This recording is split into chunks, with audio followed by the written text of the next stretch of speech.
Hello, children. I thought today I'd share a new story with you. It's about some children at a primary school called Wrigglesbottom Primary. They're in year 2 and their teacher's called Miss Riley, so I think you'll like it. So the story's called Wrigglesbottom Primary Break Time Bunnies. On Monday, as soon as we got to our classroom, Susie Keys pointed out of the window and gasped. So we all ran over to see what the gasping was about. And that's when we saw that there were 4 bunnies sitting on the grassy bit on the playground. And they were so cute. Gavin Ross pointed to one of the bunnies and said it was the coolest bunny he'd ever seen because it had a little black patch on one eye and it looked like a pirate. But then Susie Keys said that the pure white one was obviously the best because it was making a nest. So that's when Ros Morgan said that she didn't think bunnies made nests, and Susie crossed her arms and said that they definitely did. And then Sunita Ram got involved because she always gets involved when there's an argument. But then all of a sudden, everyone stopped arguing about the nest because Jaden King squealed a bit and shouted, "Look!" So that's when we all followed his finger to where he was pointing, and we saw that there weren't just 4 bunnies on the grassy bit anymore because there were 10. That's when everyone started to panic because we had no idea where all the bunnies were coming from, and it definitely wasn't normal. Sunita Ram ran to get Miss Riley, and when she'd managed to pull her over to the window, there were 15 bunnies on the grassy bit. Miss Riley got a really weird look on her face when she saw the bunnies and said she was going to get Mr. Harris, the head teacher, so we knew that this was serious. By the time Mr. Harris got there, there were 20 bunnies. That's when Mr. Harris said that we all had to go to an assembly. And that wasn't normal because usually assemblies are on a Friday. And normally we get to take our coats and bags off first and hang them on our pegs. But Mr. Harris said that there wasn't time and that it was an emergency assembly. So we all went to the emergency assembly with our coats and bags still on, and Mr. Harris got up on the stage and he looked panicked. We had no idea what was going on or what Mr. Harris was going to say or where all the bunnies were coming from. And then Mr. Harris said, "Break time is officially cancelled because of the bunnies," and everyone gasped. Then loads of people started putting their hands up and asking about the bunnies, but Mr. Harris said there wasn't time for questions, and then he rushed off the stage. Then, when we were on our way back to class, we overheard one of the year 4s say that the bunnies were obviously attack bunnies, and that they had been sent here by another school to take us over. None of us had any idea what attack bunnies were, but we knew that they obviously weren't good and that we were probably all in serious danger. When we got back to class, Miss Riley tried to take our minds off the break time bunnies by closing the blinds so we couldn't see them. But none of us could concentrate because every 2 minutes Miss Riley would lean over her desk and peek through the blinds to check how many bunnies there were now.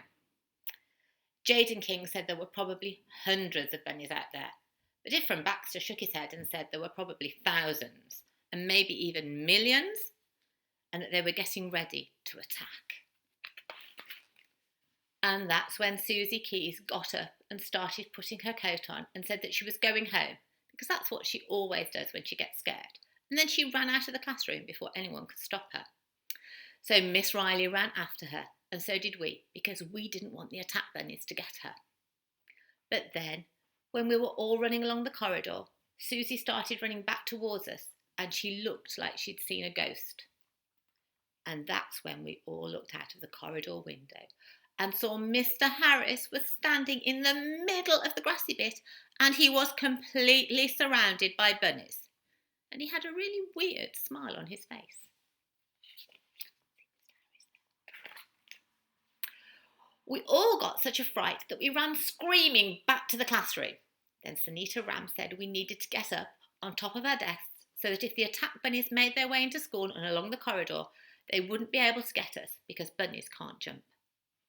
So we all stood on top of the desks, even though Miss Riley was telling us not to. And then 1 second later, Mr. Harris walked into the classroom And we all gasped because we had no idea how he got all the way up here so fast, because we'd just seen him outside on the grassy bit. And that's when Ifran cried, "Oh no!" And he jumped from his desk and he ran over to the storytime carpet and he gave us a signal that we should all follow him. So we did. And Miss Riley didn't even say a word to us because she was too busy listening to whatever Mr. Harris had to say. So we all sat down and Sunita asked Ifran if we needed to take a deep breath before he said whatever he was going to say. And he nodded loads, so we did. And that's when Ifran said that he knew exactly what was going on with the bunnies and that they were cloning themselves, which meant that they were making loads and loads of copies of themselves, and they probably weren't going to stop until they had a full bunny army. And then Megan McNally gasped and said, "Mr. Harris, that's how he got here so quickly." And Ifran nodded and said yes. And then he pointed over to Mr. Harris and said, "That's not the real Mr. Harris. That's a clone. I think they must have needed a human, so they chose him and made him their leader." And we all nodded because Mr. Harris is the head teacher, so that made sense. Then Ifran said that there were probably loads of Mr. Harrises by now, and we all started screaming because it was horrible to imagine loads of Mr. Harrises running around the school telling everyone off, because no one wants hundreds of head teachers in their school. And that's when Mr. Harris came over and asked us what we were all screaming about. And Susie Keys shouted, "Stay away, break time bunny leader." Mr. Harris looked really confused, so we told him we knew about the cloning. And that's when Mr. Harris said he wasn't a clone and that he cancelled break time because he was worried that we would all get obsessed with the bunnies if we were allowed outside to see them because they were super cute. Then he said that someone was on their way to collect all the bunnies because they'd escaped from a local breeding centre and that they were loving the long grass in the grassy bit. And he looked a bit sad, and we knew it was because he thought the bunnies were really cute and that he missed them too. But then, at the end of the day, when we were going home, we saw Mr. Harris getting into his car, which was parked in the car park. And that's when Susie Keys gasped and said, "Look at his bag." And we saw that there was a bunny's head poking out of his bag. And we heard Mr. Harris say, There, Flopsy, you're going to love your new home. I've got loads of carrots for you." I hope you enjoyed that story, children. I'll be back tomorrow with a second story from Wrigglesbottom Primary. See you then. Bye.